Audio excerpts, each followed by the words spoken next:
So in the last lesson, you learned how to play close position triads. And the shapes I showed you in the last lesson are what are called root position shapes. And I already touched on this in the last lesson, but now I want to go into a little more detail. So again, here's a major triad, and it's in close position, meaning that the root is your lowest note, then your major third is your next note, and your perfect fifth is your next note after that. And they're all on adjacent strings. So you have your root starting on one string, and then your third is going to be on the next, and then your fifth is going to be on the next. Those are close position triads, and because the root is the lowest note, it's called root position. But there are ways to play close position triads that doesn't have the root as the lowest note. You either have the third as the lowest note or the fifth as the lowest note. And those are what are called inversions. So if your root is the lowest note, it's called root position. If your third or your fifth is the lowest note, it's called an inversion. So you're looking at a major triad in root position. This is a major triad in first inversion. And it's called first inversion because your third is the second note after your root. You have root, a third, and a fifth. So the third is second. So that's called first inversion. If your fifth is the lowest note, that's called second inversion. So you have root position that has your root as the lowest note. First inversion is your third as the lowest note, and second inversion is with your fifth as the lowest note. So the order of a close position major triad that's in first inversion always has the third as the lowest note, always has the fifth as the next note, and always has the root as the note after that. And again, they're just on adjacent strings still. Now, I want to point out something, and that's that we're talking about what are called close position triads. Other types of triads don't have to follow that order. So, for example, if I had the third as the lowest note, and then instead of these there, I had my root here and my fifth here, it's still a first inversion. It's just now it's no longer in close position. It's not a close position triad. Because close position triads have all the notes on adjacent strings, and they always follow the order of, for root position, root, third, fifth. For first inversion, it would be third, fifth, root. So just be aware of that. Right now we're talking about close position triads, which follow the order I'm showing you. But really, when you're talking about an inversion, you only have to worry about what your lowest note is. The lowest note is going to tell you what your inversion is. If the third is the lowest note, it's a first inversion, no matter the order of the other notes. But we'll get into that more later as well. So that's first inversion. Second inversion looks like this. Second inversion, of course, has the fifth as the lowest note now. And when we're talking about close position triads, your root is always next and your third is always after that. And again, they're on adjacent strings. But of course, like I just said, if you're not talking about close position triads, all you really have to worry about is what your lowest note is. And if your fifth is your lowest note, if you're talking about a triad, you're in second inversion, no matter the order of your other notes. So the way you find your inversions is you just start with your root position, and we're not worried about the note names right now. Technically, my root is on an A note right here, so this would be an A major triad, and all my inversions are going to be A major triads as well, just in different inversions.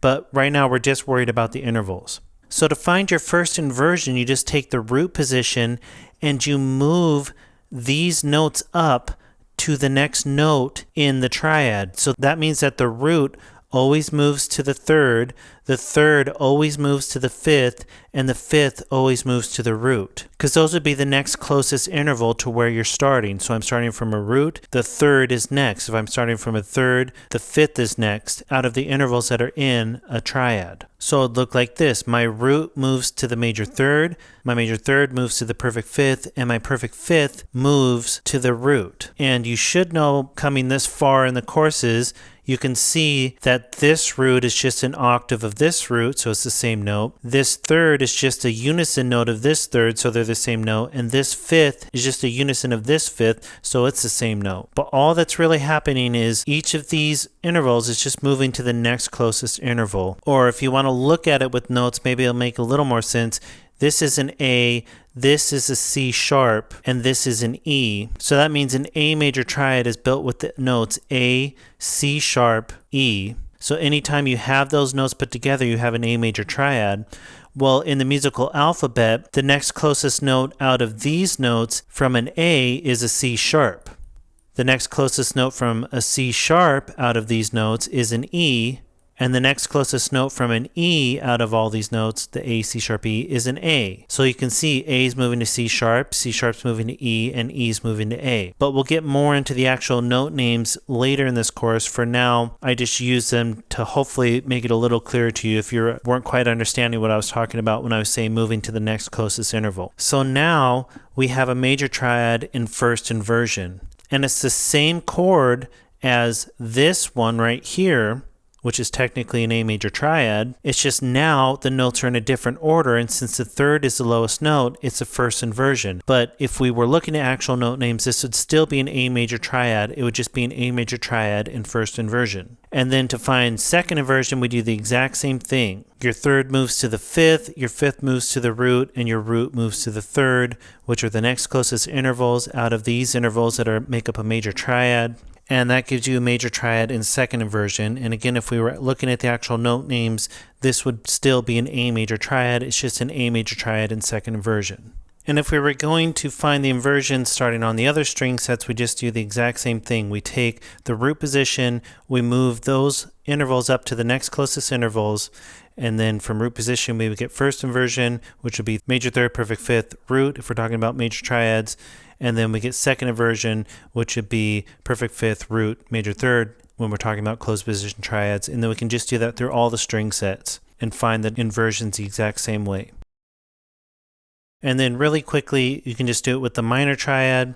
This is minor triad in root position. This is minor triad in first inversion and minor triad in second inversion. Root position is always root, minor third, perfect fifth. First inversion is always minor third, perfect fifth, root, and second inversion is always perfect fifth, root, minor third. Same thing with the diminished triads, but now you have root, minor third, diminished fifth for root position. First inversion is minor third, diminished fifth, root.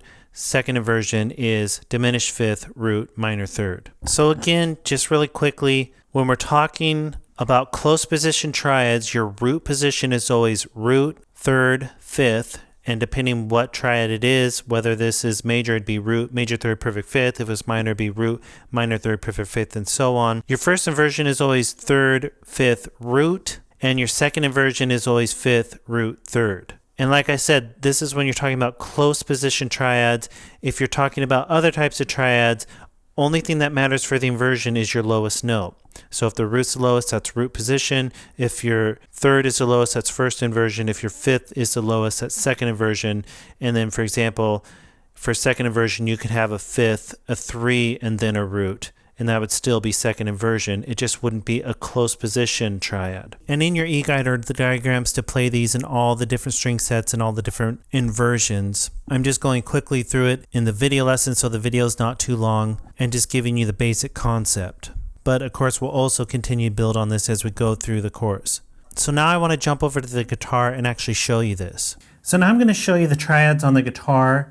And I'm not going to go super deep into this and show you exactly how to use them musically or how to play them yourselves, how to practice them, because I'm going to create a whole new course that will correspond to this called Triads Mastery that you can take after this course, and it'll show you everything you need to know about learning to play triads and how to use them musically. It's too deep of a subject to really dive in here, and this lesson already is getting long, so I want to keep this fairly short. I just want to make sure you fully understand what I'm talking about, and I also want to make sure that you're able to hear them on the guitar. So I'm going to start with major triads, starting with the lowest note on the sixth string, and I'm going to show you how to play the inversions up the fretboard on the same string sets. Then I'll show you how to do it with the lowest note on the fifth string, the lowest note on the fourth string, and then the lowest note on the third string, and how to play those inversions up the fretboard on the same string sets. And then I'll show you how to play the different types of triads, so the minor triad and the diminished triad. I'm not going to show you the augmented triad in this lesson because in the next lesson I'm going to talk about augmented triads because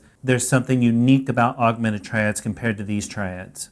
So first I'll just start with the major triad with the lowest note on the sixth string.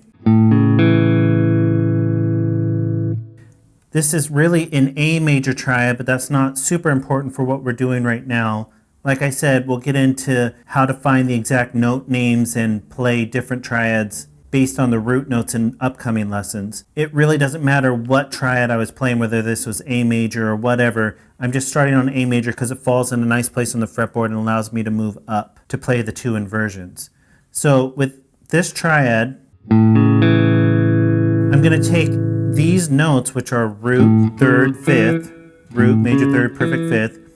I'm going to move the root up to the major third. I'm going to move the major third up to the fifth, the perfect fifth, and I'm going to move the perfect fifth up to the root. So if I do that, I end up with this shape.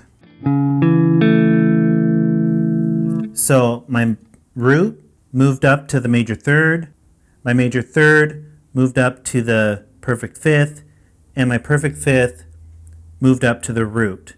And it's all based on this root still. So since it was an A major triad, it's all based on this A note. So this is a major third compared to this root note that I started with. This is a perfect fifth compared to this root note, and then this is just an octave of that root note. So that's how you find the next intervals. They're still all based on the root note. But if, like I said, if you're looking at it as an A major triad, which is A, C sharp, E, well, A moves up to C sharp, C sharp moves up to E, and E moves up to A. And those are just the next closest notes in the musical alphabet, and A, C sharp, E is how you spell an A major triad. So then from first inversion, I'm just going to move that up to second inversion by moving my third up to the fifth, my fifth up to the root, and my root up to the third, and then I would end up with this shape. And again, it's still an A major triad since that's the root we started with, but now the intervals are fifth, root, third. And then if I want to play the major triads on the next set of strings, so with my lowest note on the fifth string, I'll just start with all the root notes in the fifth fret, so this is now technically a D major triad. But again, I'm just doing that so I can move up and play the inversions without doubling back, so I can just move straight up the fretboard. What you're going to find with this set of strings is that they're exact same shapes as the last set of strings because we haven't hit that second string where you have to move up half a fret, so it's pretty simple. There's my root position, first inversion, second inversion, and those are all D major triads. Next set of strings, I'll play this major triad, and that's a G major triad, just starting with the root in the same fret that I started with before. Now the shapes have changed because that one note that hit the second string, but it's the same concept. My root moves to third, my third moves to the fifth, and my fifth moves to root, and I'd end up with these shapes.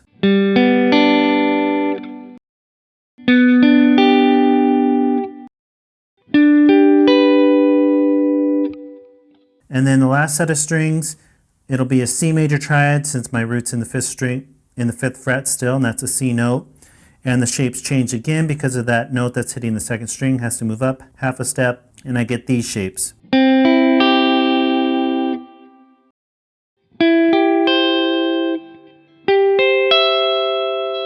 And those are all just C major triads again. Now I'm just going to go through the rest of the inversions. I'm just going to play them on the same string sets up the fretboard just so you can hear them. And like I said, to really learn how to play these and master these and use these, check out our course, Triads Mastery. So here's minor triads, starting with the root note on the sixth string.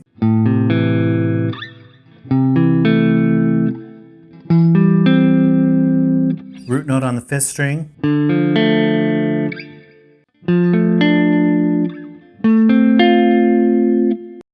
Root note on the fourth string.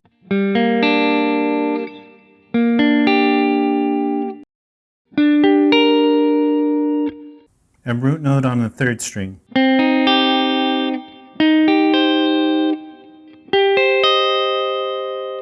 Now diminished triads, root note on the sixth string. And I'm starting with the root note, but as I move up, it's just the lowest note on the root string, or the bass note, because that bass note obviously changes.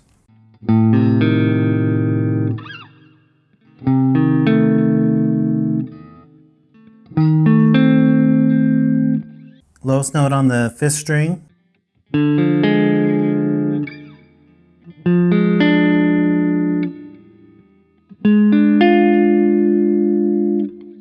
lowest note on the 4th string,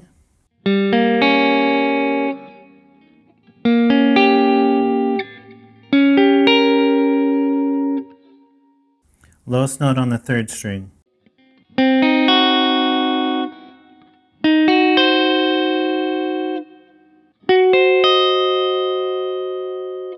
And then of course, if we wanted to take the shape and move it vertically with any of them, I'll just do it with major just to show you. I'm assuming you already know this, but just to show you really quickly, if I take the major shape, if I move it down towards the floor, a set of strings, the shape stays the same. If I move it down towards the floor again, the shape changes because I'm hitting that 2nd string, so I have to move that note up half a step. Then I move it down towards the floor, another set of strings, shape changes again because the note that hits that 2nd string has to move up half a step.